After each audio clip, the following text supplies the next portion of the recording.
Welcome to Popcorn Unscripted, the podcast where we dive into movies and TV shows with no scripts, no filters, just real talk and plenty of popcorn. From timeless classics to the newest releases, it's all about real opinions and unfiltered conversation. I'm your host, Bailey, and let's grab some popcorn, sit back, and let the show begin. Death of a Unicorn. This movie is exactly what it says on the tin, and nothing like you expect it to be. So, this movie came out earlier this year. When did this movie come out? I remember when this movie came out a few months ago, and I honestly wanted to go and watch this in the theaters, but ultimately, I didn't get to, due to unforeseen circumstances. I couldn't go watch it in the theater. But this movie did come out this year. What day, though? I'm not exactly sure on the actual date, but it did come out earlier this year. And it was certainly interesting. It's the first unicorn horror movie ever made. So I give props to A24 for that. I have wanted, as I mentioned, I wanted to watch this for a while. And I was kind of struggling a little bit trying to figure out what movie I wanted to review for this. And I was looking on HBO Max, and this movie popped up. I was like, you know what? I wanted to watch this one at some point earlier this year, so I might as well watch it. And boy, was it a ride. It looks like it sits on 53% on Rotten Tomatoes. If I'm going to be completely honest, I think that's honestly deserved, because this story was quite literally all over the place. I feel like, especially in the beginning, there was no real, direction that it was wanting to go in. So I was kind of I don't even really know. But this movie has Jenna Ortega, Paul Rudd, Will Poulter. Those were the three that I knew coming into this movie. Any of the other ones I didn't really know. I think I did know Richard E. Grant, who played Odell. I know him from somewhere. I want to say he was in Doctor Who, but I could be completely wrong. I'm checking now, by the way. I am checking because I want to say he was, but I could be totally wrong. Oh, he was in Loki. That's where I know him from. Okay. He was also in Game of Thrones. That's cool. Let's see. But I'm sure, or it was somebody similar to him that was on Doctor Who, but I guess not. I guess he wasn't. I could have sworn he was in Matt Smith's run of Doctor Who, where he played that hive mind or whatever it was called, because I can't think of it at the moment. Oh, he was the snowman. Yeah, it was the special of the snowman. Yeah. So it was the guy I was thinking he was. Yeah. Okay. Yeah. So those were the four main people that I knew of. Of course, I knew Paul Rudd and Will Poulter from Marvel. Jenna Ortega has been big because of Wednesday here lately, so that's how I know her. But she was Disney there for a while, I think, if I remember correctly. But yeah, so this movie was, I don't think it had very much a great direction. In the start, I was very confused from the start.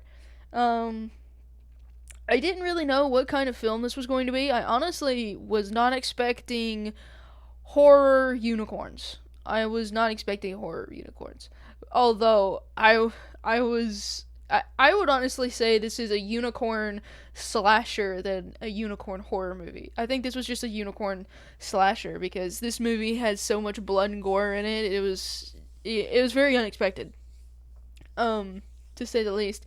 I didn't know there was going to be a mommy and daddy unicorn come to take vengeance upon its child. But I do think the story behind the unicorns in this movie were kind of interesting, and how it dated back to folklore and things of like that. I do think the story behind the unicorns were pretty cool. That I honestly gave the unicorns a real purpose and a real, like, mythology, and for the reason why they would even, like, be there to begin with. Because if you were just like, oop, there's unicorns in the world now, I think it would have been kind of odd. But I like how, they gave the unicorns a backstory, and, they actually had, like, a genuine story, for them, and, I think that was great. But no, I did not know what kind of movie this was going to be, when I turned it on. I'm not even really sure what tone I expected. I mean, I of course knew it was going to be a bit ridiculous, because Paul Rudd is usually in some of the most ridiculous movies ever made, except for Ant-Man. Ant-Man's, well, maybe. I don't know. Ant-Man can be ridiculous sometimes, but that's besides the point.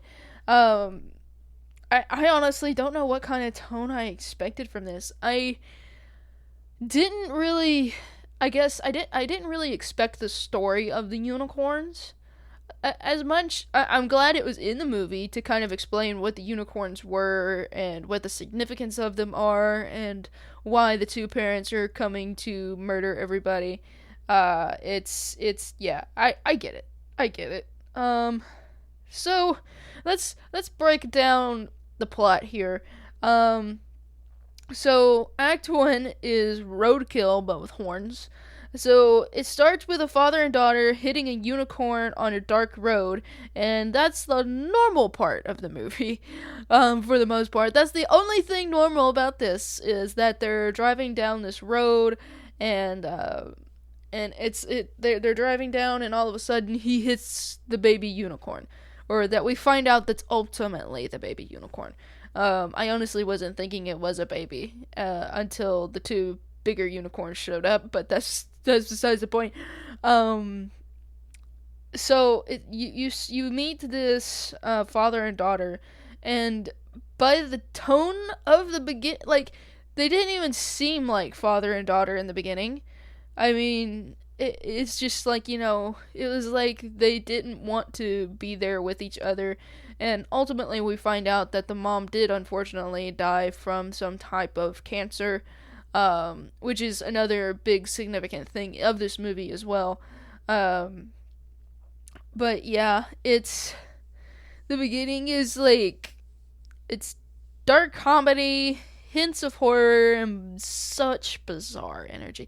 Like, this movie is nothing short of bizarre. I don't know what I was expecting when I watched it. I genuinely do not know what I was expecting.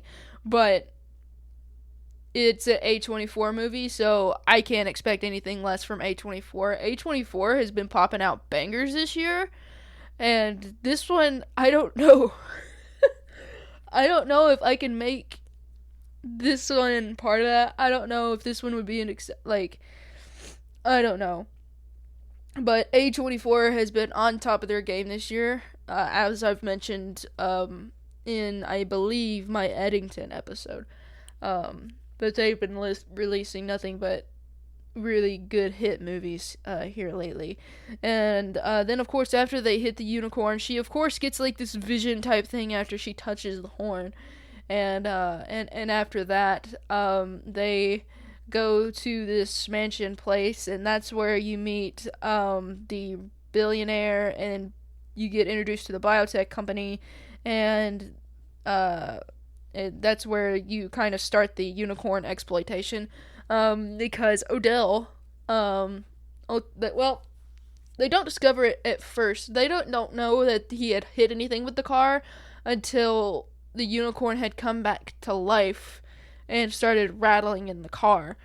And then the poor unicorn, it gets shot in the freaking head, and I was like, oh my gosh, this is nuts. Like, by far, this is nuts. Like, what the, like, I was just like, what the crap? It was just so, like, I don't know how to explain it, because I did laugh at it. I was just like, alright then, alright, that's one way to take care of it, I guess. I don't know what I was expecting, but I was like, oh my gosh. so I guess because of how violent it was, that's why I was laughing. I don't know. Which you guys have to understand, I have a dark humor to a certain extent. There are some things that I laugh at and some things that I don't. But sometimes the irony can really make me laugh, though. I do laugh at irony, but that's besides the point. But yeah, that's pretty much the setup for the movie. And now then we get to like the nitty-gritty part of the movie, and it goes to capitalism, just goes full fantasy horror. And we so we don't get introduced to the big unicorns until maybe a quarter of the way into the movie, I think. And we don't get introduced to them until I think it's either the mom or the dad unicorn that actually stabs through the scientist's chest as they're taking out the baby to send it to a facility to be tested and exploited. And and did I mention that they think they found the cure to cancer with that, because they end up curing Odell of his tumor cancer. I think it was some kind of tumor-ish cancer. And so the unicorn dust did that because they filed down the horn, and it was a whole like chemical, like science-y sort of discovery with that. And so they were going to send the baby unicorn to a secret facility to continue the tests on it. And also, this is where you find out the unicorn's healing powers. Because not only does it heal Odell, but it also cures Jenna Ortega's character with her acne, and then it cures Paul Rudd's character of his vision and his allergies. And so I think that's pretty cool, because if you know anything about unicorns and the mythological thing about unicorns, even in Harry Potter, a unicorn is very pure. And so it's the unicorn's blood that is usually fairly widely used. But this is the first movie where you see the unicorn's horn actually being one of the most powerful things of the unicorn rather than its blood. So I thought that was actually a very unique take for these unicorns as well. Because most of the time you want a unicorn for its blood, not its horn. But these unicorns, I think, were special in their own right. And yeah, so and so in this second act, you kind of get introduced to a bunch of different dilemmas between like greed, science, and wonder. And of course, Jenna Ortega's character is trying to show them like, hey, we shouldn't be doing this. This is not something we should be doing. But you know what? Of course, they don't listen to the teenager and they just do it anyway. And so, yeah, that's. And then, of course, you have the building tension throughout this second act, because you have this tension between Jenna and Paul, their characters. You have this tension between them because she's trying to tell him like, hey, this isn't right, we've gotta like get out of here, sort of thing. So yeah. But yeah. So then you move on to like the third act. The unicorns are trying to take care of business, and Orville or Oral, however you say his name, they go out to try to hunt these unicorns, and obviously that does not work out in their favor, because that's where he dies. And then you have like this mayhem, this mutation, and just pure absolute madness. This is where everything goes full A24, I think. Like towards the end of the movie, it's where it's like, okay, this is an A24 movie, alright, And so, And so you have these, like, final things where these unicorns are going after the mother and son, and then they're going after Paul Rudd's character and Jenna Ortega's character, and both of them for different reasons. One set of them just because they're making noise, and, they can actually sense them, and then the other is going after Paul and Jenna because Paul ended up taking the baby's horn, and they wanted the horn back so that they could then resurrect their baby. Is essentially what's really really cool about this. Emotional or shocking moments. I was honestly shocked by how the mom got killed, in all honesty. And then you have later, out in the front with the baby unicorn and Jenna. And then, I think his name's Shepard. That's who, Will Poulter's character. He figures it out. Like, oh, we need a pure-hearted maiden for them to be, like, bow down to and stuff. And ultimately, Paul Rudd's character brings back the mama unicorn, where the daddy unicorn was still there in the house, and ends up coming out and just plops right there in Jenna's lap. Just plops right there, and you're just like, this creature was just so vicious just a second ago, and now it's like a switch has just flipped, and it's just kind of interesting. And honestly, Paul Rudd's character's dying. I didn't really know. Although the way Will Poulter's character dies is so ironic and funny, because he ties up the unicorns and the mom unicorn just looks at him. He's just like, uh-oh, and then he gets, like, full on kicked in the face. It's super funny. I find it funny. But I honestly think it was like a satisfying ending, because then you get to see how the unicorns fully work. They were not only able to bring back their baby, and the horn, like, attached itself back to the baby as well. Like, the baby's horn that they ended up cutting off, it ends up being reattached and brought back to life. And Paul Rudd's character ended up being brought back to life too. And not only that, but he got to experience the same experience that Jenna Ortega's character ended up experiencing there in the very beginning of the movie. So he got to see the thing that she was talking about. He got to see all of that, and it was really really really cool.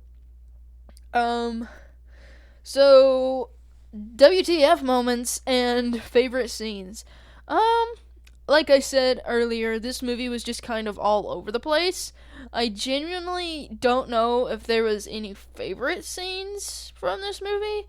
Aside from Jenna's character doing the research and her actually discovering the tapestries and discovering the story of the unicorns and, and things like that. I think that was pretty cool. The weirdest moment that actually worked. All of it was weird, and surprisingly, all of it worked. Most of this story was quite weird, to me, but it genuinely worked. I enjoyed myself. I can at least say that. I certainly enjoyed myself with this movie. Is there a scene you had to rewind or just sit with? No, not really. I don't... Like I said, this movie was just pure chaos. It was all over the place. It was, again, it was still an alright movie, but it's pretty I don't even know where I'm going anymore. But favorite line or visual. I did like the butler character. I did like him a lot. He was actually very funny. I think the one thing that was pretty funny is when he was pulling the Godfather clock to barricade the door, and he was like, something about time, or it's like, this is not how time works, or something along those lines. I thought that was pretty funny. That was pretty ironic and funny. but then again, I like puns, so so there's that as well. Um, so performance shoutouts. Paul Rudd goes from charming dad to what even is happening energy, and Jenna Ortega just gets better and better. Um, my boyfriend ended up pointing out that this character that she played in this movie was similar to her character Wednesday because they have some of the same beliefs, I guess. I haven't watched Wednesday, so I wouldn't know personally, but yeah, I which don't get me wrong, I do like Paul Rudd. Paul Rudd is absolutely funny. I love him in Marvel. I love him as Ant-Man. He absolutely plays Ant-Man to a T. And honestly, I'm gonna be real. I think it was kind of difficult to watch him in this movie to a certain degree because it wasn't an Ant-Man movie, if that makes sense at all. I don't know. It's kind of difficult to watch because it's like, yes, it was good, but at the same time, it wasn't. It was like, my boyfriend was just like, I just want his character to die and stay dead. And I was just like, oh my gosh. Like, I didn't wish that upon him, but at the same time, I can see why he wanted that to happen, because let's be real, Paul Rudd's dad was very, very annoying, and throughout the entire movie, he would not listen to his daughter or hear her out, like, just for a second. And all that was on his mind was just greed. He just wanted to get whatever it was that he was there to get. Because we do find out that Paul Rudd is the attorney for that family, for that rich asshole family. But yeah, it's a certain, it was, yeah. Jenna was certainly, Jenna's character was certainly like the emotional center of the movie, I should say, because she got really attached to this like unicorn thing because of what she saw, and I honestly don't blame her, because if I was in her shoes, I would want to know everything too. I would want to know like the lore behind it, like why this is all happening, what's going on, and things like that. So certainly you could feel all of that from her, which is really, really good. Side characters that stood out. Again, the butler is the one that stood out to me. The woman scientist stood out to me too. I hate that she died though. I don't think she really deserved it. Because she was just doing as she was told, but she did have the horn in her hand, I think. When she died. So,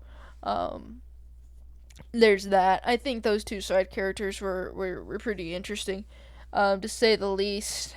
I would also say that this cast for sure sold the weirdness of this movie. Because like everybody in this movie, I think, comes from a different background in movies and TV. So it was interesting to watch all of these actors and actresses play in a movie together. Because honestly, I wouldn't say this is a stacked cast, but you have Jenna Ortega, Will Poulter, and Paul Rudd in this movie, and then of course the guy that played the rich old man. I can't remember his name off the top of my head, because I don't know him that well, but yeah, the chemistry was really, really well. Everybody worked really well. I don't think, I don't know where I was going again. Let's talk about genre and comparisons. So it's part fantasy, part horror, part satire, and somehow it all clicks together to a certain degree. I don't really know what I would compare this to, because again, it's only like this year that I've really watched a bunch of A24 films, And so I'm not really sure what movie I could compare this movie to, other than maybe Weapons, because Weapons is another big A24 horror movie that came out this year. I mean, by far, Weapons is better than this movie. By far.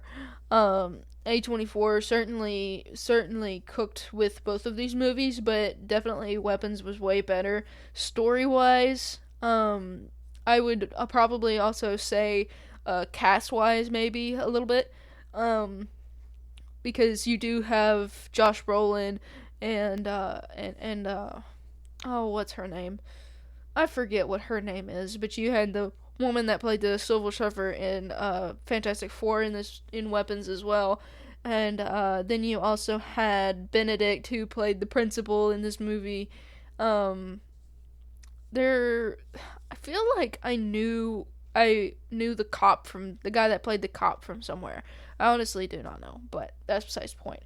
But I do think that this movie is probably, if I were to give it a rating, maybe a 2.5 or 3 out of 5.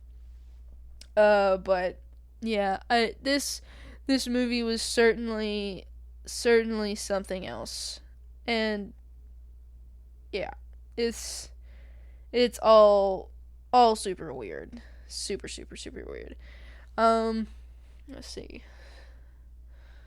But again, I didn't hate this movie. But I didn't hate this movie. I enjoyed myself watching this movie. The gore was probably a bit much, especially with the unicorns ripping out guts and stuff. I liked the use of the horn as well. Like the horn, they use the horn as like a murderous weapon, which was really interesting. I just love this take on unicorns, because unicorns are seen as pure, polite creatures. In this movie, we see a entirely different form of unicorns. And honestly, don't let your little girls watch this, because if they love unicorns, they probably won't after this movie. They'd probably be absolutely terrified of them at that point. But they kept comparing these creatures to a horse when they're technically not. They might have the same they have like the same shape as a horse, but they are certainly not a type of horse by any means. They are a unicorn. And yeah. So it's yeah. Like, to say the least. They are unicorns.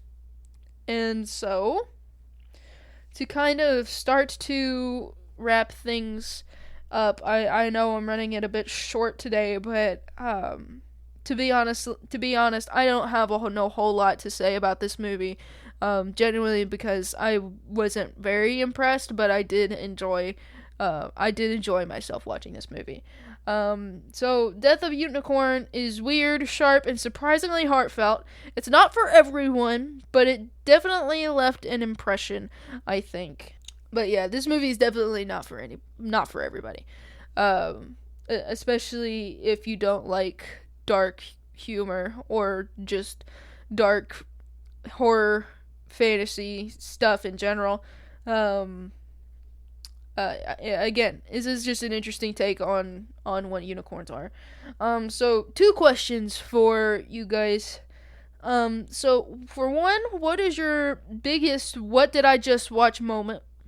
And 2, would you protect the unicorn or sell it to the big pharmaceutical company? Honestly, I would save the unicorn, because F pharmaceutical companies. Because all they want to do is make money, and their big major thing is to build an empire, make money off of people's health.